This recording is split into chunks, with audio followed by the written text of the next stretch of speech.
আপনি মাঝে মাঝে দেখেন আপনার মাথা ঘোরাচ্ছে বা মাথা হালকা হয়ে যাচ্ছে, ভাবছেন হয়তো প্রেশারটা ফল করছে, প্রেশারের ওষুধ খেয়ে নিচ্ছে, তারপরে দেখলেন যে আপনি অজ্ঞান হয়ে যাচ্ছেন, কোনো কারণ ছাড়াই 2-1 বার অজ্ঞান হয়েছে। অজ্ঞান হওয়াটা কিন্তু খুব সিরিয়াস ব্যাপার। আর সবসময় এই প্রেশার ফল করলেই যে অজ্ঞান হয়ে যাচ্ছি এইটুকু ভেবে চুপচাপ বাড়িতে বসে থাকা কিন্তু একদমই বুদ্ধিমানের কাজ। অজ্ঞান হওয়ার কিন্তু আরও অনেক আর খুব ভয়ঙ্কর কিছু কিছু রিজন আছে। চলুন আজকে আমরা অজ্ঞান হওয়া বা এই সেন্সলেস হওয়া নিয়ে আলোচনা করি।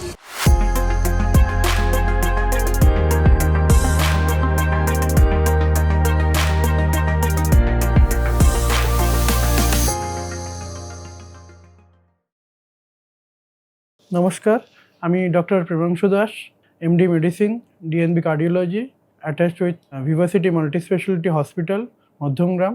সিনকোপ কি? এই গিডিনেস হচ্ছে বা ভাটাইগো। ধরুন কোনো পেশেন্টের এটাই এক্সটেন্ড হয়ে বা আরও বেশি মারাত্মক হয়ে যদি পেশেন্টটা কোনোদিন অজ্ঞান হয়ে গেল, বা মাঝে মাঝেই হচ্ছে পেশেন্ট হিস্ট্রি দিচ্ছে আমাকে এসে যে আমি অজ্ঞান হয়ে যাচ্ছি রাস্তাঘাটে বা রাত্রিবেলা বাথরুম করতে যাওয়ার পরে বা বাথরুম করে ফিরে এসে আমি কোনো কারণ নেই একা একাই অজ্ঞান হয়ে যাচ্ছি।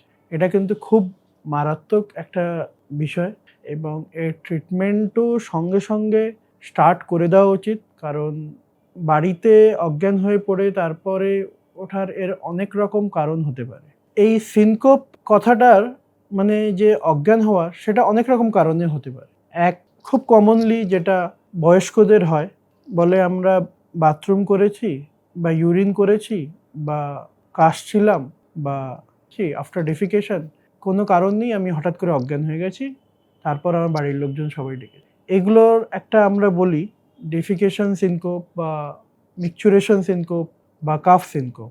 আরও কিছু কারণ আছে যেটা আমাদের অ্যাজ এ কার্ডিওলজিস্ট হিসাবে খুব বেশি ইম্পর্টেন্ট। সেটা হচ্ছে যদি মানুষটা বা পেশেন্টটা যদি হার্টের কারণে অজ্ঞান হয়ে যায় বা ব্রেনের কারণে যদি অজ্ঞান হয়ে যায়, এটা আমরা কি করে বুঝবো? এর একটা প্রোটোকল আছে। কি প্রোটোকল?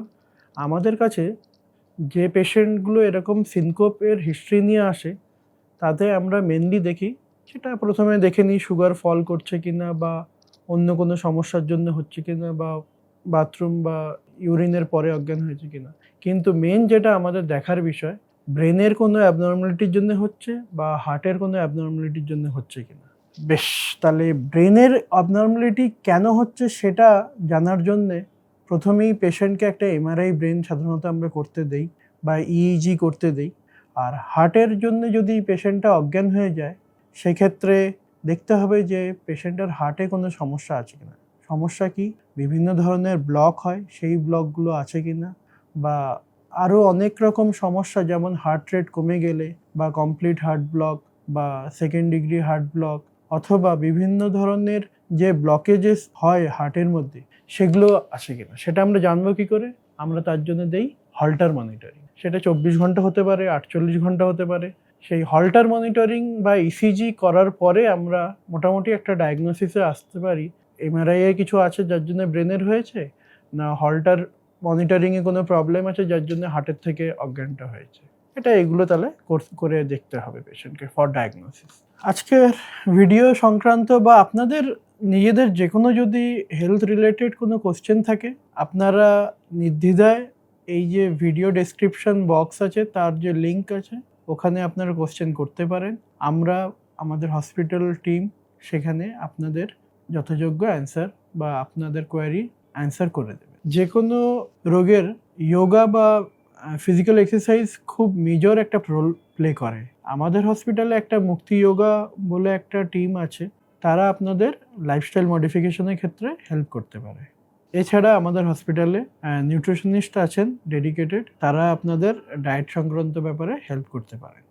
আপনাদের যে কোনো এমার্জেন্সি সিচুয়েশনে আপনারা আমাদের সঙ্গে যোগাযোগ করতে পারেন। আমাদের কনসালটেন্ট অ্যান্ড ডক্টরস টিম সবসময় অ্যাভেলেবল আপনাদের 24/7 হেল্প করার জন্য। ভালো থাকবেন, সুস্থ থাকবেন। নমস্কার।